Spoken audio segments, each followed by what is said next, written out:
बरहापीडं नटवरवपुः कर्णयो कर्णिकारं बिभ्रदवासः कनककपिशं वैजयन्तीं च मालां। कैसा रूप है इनका।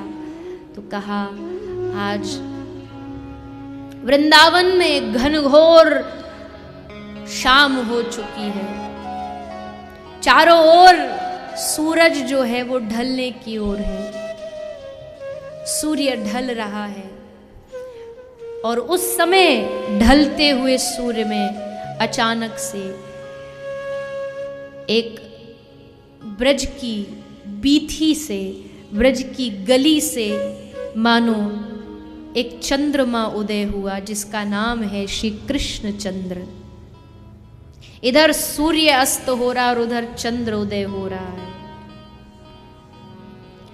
और वो कृष्ण जब वृंदावन में घुसता है, वृंदावन में प्रवेश करता है, तो उसको देखने के लिए गोपियां अपने घर का सब काम छोड़ के भागती है, दौड़ती है, निकल आती है घरों से बाहर एक झलक पाने के लिए, कहीं एक झलक प्राप्त हो जाए।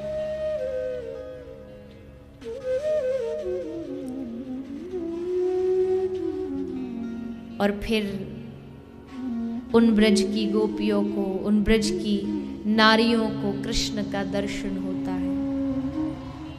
वायु चल रही है, मंद मंद हवा चल रही है, और उस वायु के वेग से श्री कृष्ण के वो घुंघराले बाल उड़ उड़ करके उनके मुख पर मडरा रहे हैं, मानो किसी कमल पर भंवरा मडरा रहा हो। उनकी आंखों की चमक, उनके नेत्र,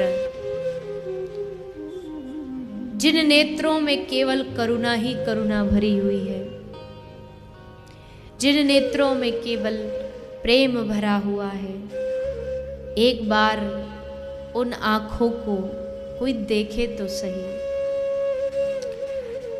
एक बार उनकी आंखों को कोई देखे तो संसार में फिर कुछ देखना शेष नहीं रह जाता। इतनी करुणा है उन आंखों में।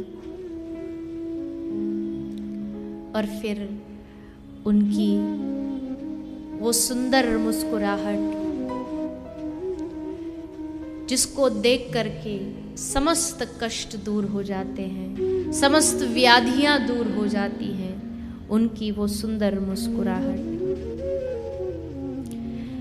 वो हाथों की वेणु जिसको हाथ में लेकर के वो बजाते हैं, उससे नाद करते हैं, और उस नाद को सुन करके सारे ब्रज की नारियां, ब्रज के ग्वाला, ब्रज की गाय पागल हो जाती हैं। कहां से आ रही है ये वंशी की ध्वनि? कौन इतनी सुंदर वेणु का नाद कर रहा है? उनके वो हस्त कमल, कटी प्रदेश में बंधी हुई वो करधनी, जब ठाकुर चलते हैं तो वो हिलती है और उससे एक प्रकाश निकलता है, जिस प्रकाश को देख करके सूर्य भी शर्मा जाता है। और फिर दृष्टि नजर जाती है उनके चरण कमलों की ओर, जिन चरण कमलों में समस्त जगत समाया है, जिन चरणों में समस्त दुनिया का आनंद समाया है, उनके चरणों में बंधे हुए वो नूपुर और उनके चलन में छम छम बजते हुए उनके वो नूपुरों की ध्वनि, क्या कहें, क्या वर्णन करें उनके रूप का, उनकी छवि का। जियत फिरत झुकी झुकी फिरत जो चितवत एक बार। ये प्रवेश हो रहा है कृष्ण का वृंदावन में। एक गोपी हाथ में चावल लेकर के चावल साफ कर रही है, श्री कृष्ण वहां से गुजर के जा रहे हैं सामने गली से। गोपी का ध्यान ही नहीं जा रहा कि कोई सामने से निकल के जा रहा है। और भगवान जाए, कृष्ण जाए और कोई उसे देखे ना, तो ये तो बड़ी भारी बेइज्जती है। कृष्ण को लगा मुझे देख नहीं रही, इतना सुंदर छोरा सामने से निकल के जा रहा है और ये मुझे देख नहीं रही, हद हो गई, इतना भारी अपमान मेरा कर दिया। पर क्या फर्क पड़ता है, नारायण यहां होता तो नारायण को मतलब नहीं है कि कौन मुझे देखे। तेरी गरज तुझे देखना है तो देख, न देखे तो मत देख। पर ब्रज का कन्हैया ऐसा नहीं, तुम न भी देखोगे तो वो इशारे करेगा कि मुझे देख, मैं आया हूं तेरे दरवाजे पर। भगवान भी इशारा कर रहे हैं, कभी खांसते हैं, कभी पायल छम छम बजाते हैं कि गोपी देख ले एक बार मुझे। पर गोपी भी बावरी है, काम में व्यस्त है।